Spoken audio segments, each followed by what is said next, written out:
Hello there. I am so happy to be talking to you today.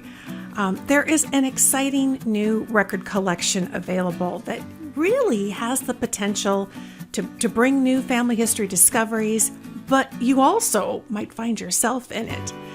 I just love it when genealogical records give us just one more tangible way to connect with our ancestors. We are talking about the 1950 census. So pull up your bobby socks because we're going to get started. So in this session, we are going to talk about what you can find in the 1950 census. I am Lisa Louise Cook, and I do a weekly show called 11s is with Lisa over at YouTube, at the Genealogy Gems YouTube channel at youtube.com/genealogygems. I've also been the host and producer of the Genealogy Gems podcast for 15 years now. We're having our 15th anniversary, which is kind of exciting. I also write the Lisa's Picks column that you might have seen in the Family Tree magazine, and I host the Family Tree magazine podcast. So in this session, what we're going to do is we're going to talk about what you can find in the 1950 US Federal Census. We'll talk about what you can't find, which is probably important too. So you're not looking for something that just isn't there. And we'll also take a look specifically at the questions themselves and the forms that were used so that you can get a peek at them now. Now, if you're watching this prior to April 1st of 2022 at the Roots Tech conference, then this is before this record collection is released. So it's going to be really fun to kind of get a sneak peek at that. If you're watching after that time, this is just a great orientation to kind of help you really get ready to dig into the records as they get indexed. So that will be kind of fun. So like we said, the party starts April 1st of 2022. So it's just around the corner from the time that we're recording this. And there's just a lot to look forward to because the 1950 census is going to help you confirm many things that you probably have already found. I mean, there's nothing better than having another piece of evidence to kind of back things up. But it's also going to provide some new facts and hopefully some clues for further genealogical research. It might even clear some things up that maybe we didn't have quite right. So lots to look forward to. Let's talk about who you're going to find. Now, there are some new things about the 1950 census to be aware of. A lot of this surrounds the Americans abroad. They were not necessarily enumerated in past censuses, but in 1950, they made a real concentrated effort to capture these people. So that means they were enumerating members of the armed forces, crews on vessels at sea, and U.S. government employees and their families living in foreign countries. So if by chance your folks were on the move or fall in one of these categories, you're going to be able to find them this time around the 1950 census. So questions that were answered in the 1950 census. This is what the form looks like and quite different than what we're used to seeing. So let's dig into the questions. I want to give you some kind of tips and hints to be aware of as you're looking at the answers to these questions. The first question that they asked was the name of the street, avenue, or road where the household is located. And you can see that here. Just follow along our bouncing red arrows for name of the street. So that's going to be really nice because there are maps available and you'll have other types of maps. You'll have other documents that you want to kind of cross-reference this information with. You'll know exactly where they were in 1950. And the number 2 was the house number or if they were in an apartment. So that number is actually part of the address. Number 3 is the serial number of the dwelling unit. And at first you see that and you go, houses had serial numbers? Well, no, it was actually serial as in the order in which the enumerator was visiting houses. So this number is more for internal purposes that they're keeping track of in what order they visited. So when looking at question 2 and question 3 answers, it's really important to realize that question 2 is your actual ancestor's address, and 3 is just the order in which they were visited by the enumerator. Number 4 is this a house on a farm or a ranch? Now, this was decided by the resident. the instructions to the enumerator were very specific. You don't take a look and see what you think. They're going to tell you what they think this is, and you write down their answer. This was really, there was really a focus on the residence itself, because America's changing. After World War II ends, people are moving into suburbia, highways are getting built, and so the landscape is changing, and they really wanted to capture that in the census. Number 5, if no on number 4, is this house on a place of 3 or more acres? And what was interesting about that is, you might well wonder, well, doesn't that constitute maybe a little farm? Because America's growing at this time, we're looking at urban areas that still had buildings where the building may own 3 acres, because this is farmland kind of being captured and turned into small towns and suburban areas. So it wasn't uncommon for a larger piece of property for one building to be on it. And so they were just, again, trying to capture what's the evolution of the property itself. And number 6 is one to keep your eye on, specifically if you had folks who were more out in the country or on farms. It's an agricultural questionnaire number. So if they answered yes for 4 or 5, then there should be a number in column number 6, and you're going to want to take a look at that and then find out about the agricultural census when that's available, because you'll want to be able to cross-reference that and get more information on the family. Number 7 was last name, full first name, and then middle initial.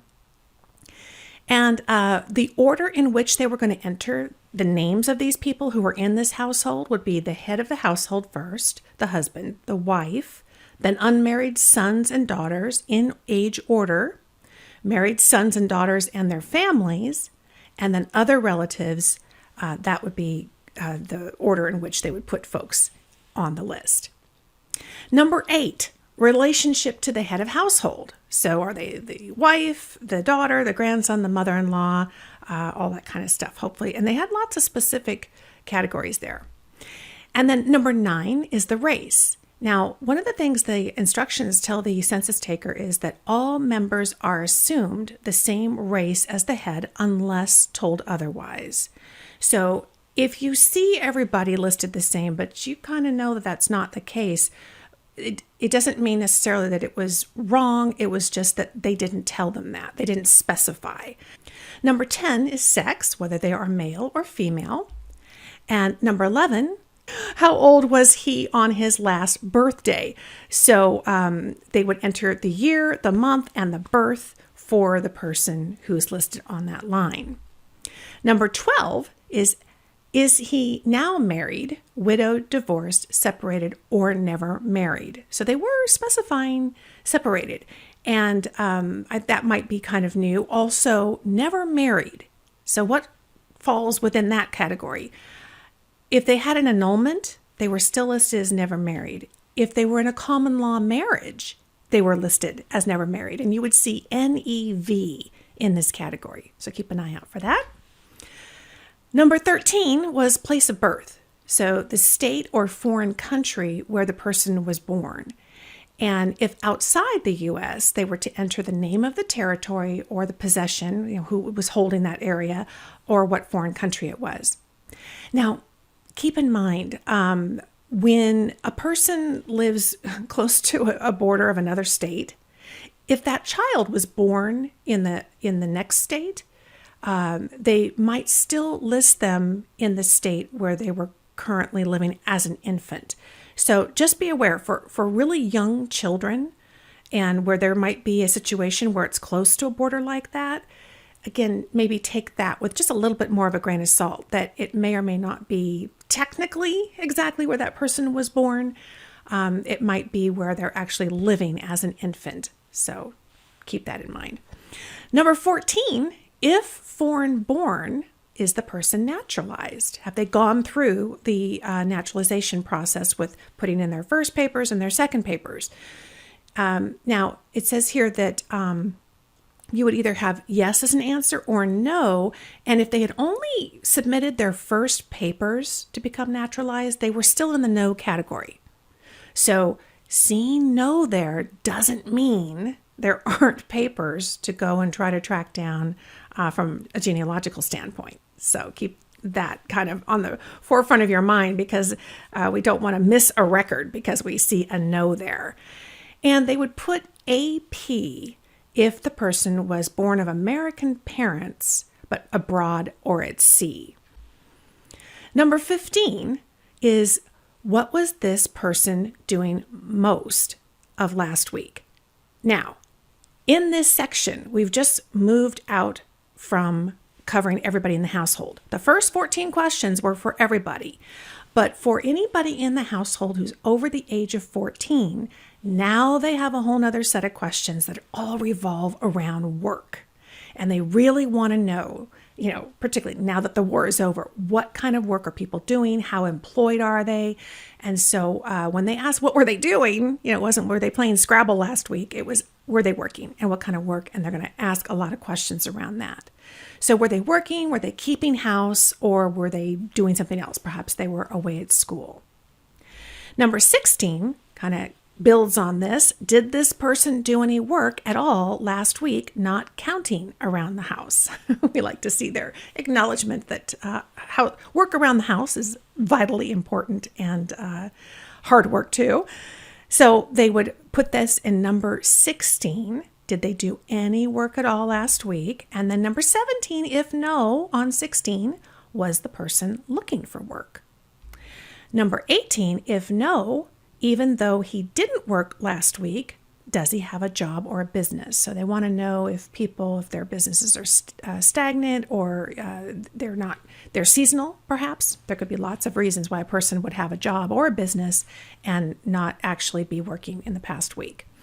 And number 19, if working, how many hours did he work last week?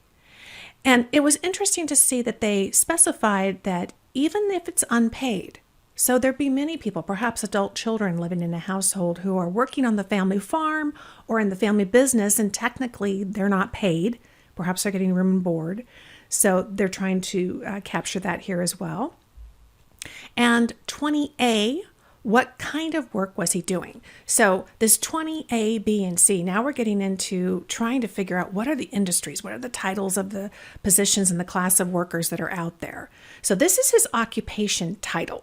Is he a chemistry professor? They have here, nails heels on shoes. That would be a title, right? So if he's nailing heels on shoes, then that's his title. And what industry would that be in? That would be 20B. And what kind of business or industry? So is it a shoe factory? Is it a state university? Are they working on a farm? 20C is class of worker.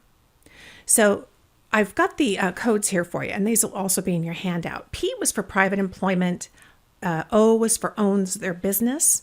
G for government employment. And NP was working without pay. Now, there were even more questions. Questions 21 through 42. These are questions below are for people listed on sample lines. So they sampled about 5% of the total population with all of these extra questions. So you might get lucky and find that your relatives were answering some of these, but again, it's a very small percentage. So that's who we're going to find and the kinds of questions that they're going to be answering. But again, it's really important to know, who are we not going to find? Wouldn't that be disappointing if you couldn't find somebody you were looking for? But there might be some very legitimate reasons why you might. So I want to bring this to your attention too, so that you won't be caught off guard or think that you just missed something or aren't in the right place. So in the census enumerator instructions, and we talk about that very much more in depth in another one of my sessions, but they gave the enumerators some very specific instructions about who not to enumerate. And they said, don't count people who are temporarily visiting the household, foreign citizens visiting embassies and similar facilities. They were not supposed to count students who board elsewhere, because they would be enumerated at their school, so not in the household. And this would be true for not just kids who are away at college, but also kids who perhaps board across town at a boarding school or in another state. If they're not living at home, they don't get counted in that household. They also were not supposed to count domestic workers who don't sleep there. So if a domestic worker does live in the household and has a room, even if they have a family somewhere else, then they're going to get counted in that household. Household members who are currently an inmate or a prison at another institution, they're going to be listed in that institution. So you're not going to see them in the household. And ship crew members or people who live in lighthouses. I guess lighthouses got their own enumeration. And so that was considered the place where they live, and that's where they would be counted. What you won't learn that you did in 1940. Did you notice the form's quite a bit different? Well, I wanted to bring it to your attention some of the stuff that got asked in 1940 that we got used to seeing, and we're not going to be seeing this in 1950. They didn't ask questions to the general population about home-owned or rented. You didn't see that. They did actually do a special residential survey, but it was separated out because it was so much more voluminous than just asking, do you own or rent your home?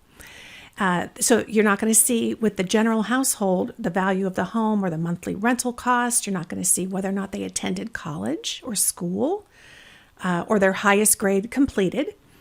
And also in 1940, they had a really kind of neat thing on the census where they asked them, where were you living back in 1935? And that was really kind of a nice little tidbit to have. They asked about the city or the town, how big it was, what county and state they were they on a farm?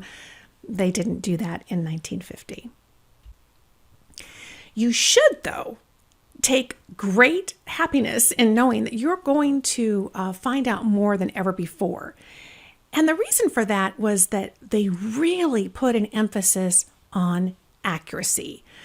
This time around, they were really focused on let's make sure we capture everybody and we capture them as accurately as we possibly can. So they put several new procedures in place. They did the improved enumerator training. I go into that in great detail in another one of my sessions I'll tell you about in just a second. So they really trained these folks to know what they were doing and asking and making sure that they got to the heart of the accurate information. They also went into the local newspapers and published missed person forms. So if you got missed somehow in the census, you could get this out of the newspaper and enter it and get it turned into the Census Bureau. So that was capturing people who just kind of slipped through the cracks. And they also set aside a very specific night to conduct a very special enumeration of people on the move. They knew that there were transient people who were not staying in one spot, lots of people in campgrounds and YMCAs and just a variety of reasons why, with new automobiles and the war being over and the highways being built, people were on the go. And so they had 2 nights where they could capture people at all of those kinds of locations while they were staying put for the night. And that caught a lot more people than it did in past years. I've actually got 2 more sessions for you that will just give you a lot more to chew on when it comes to the 1950 census. Understanding and interpreting this 1950 census, really talking about the census enumerator instructions and the history of it and what all the backstory was. Because the more you understand the backstory of a record collection, the more you can get out of it, right? And the more accurately you'll interpret it. So that's really key. I hope you'll make time for that one. And also, super important for everybody, 5 ways for you to prepare to use the 1950 census. So if you're watching this during the Roots Tech event, it's the census isn't here yet, so you've got lots of work to do before it becomes available. But this session's also going to help you even after it's released, because there's some groundwork that you can lay out and kind of put together a research plan so that when you do go and dig into it, you'll get the most out of it. I so appreciate you joining me here, and I hope you'll stay in touch with me. I would love to hear from you. You can find me at lisalouisecook.com, which is also the same as genealogygems.com. They all go the same spot, and there you can sign up for my free newsletter. There's a button there at the top of the page, and you get a little bonus article that I've written for you, a download that's free that comes along with that free weekly email newsletter. That's how you can kind of stay in touch with me.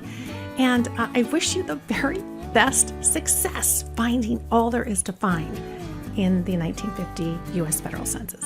Thanks so much. Have fun.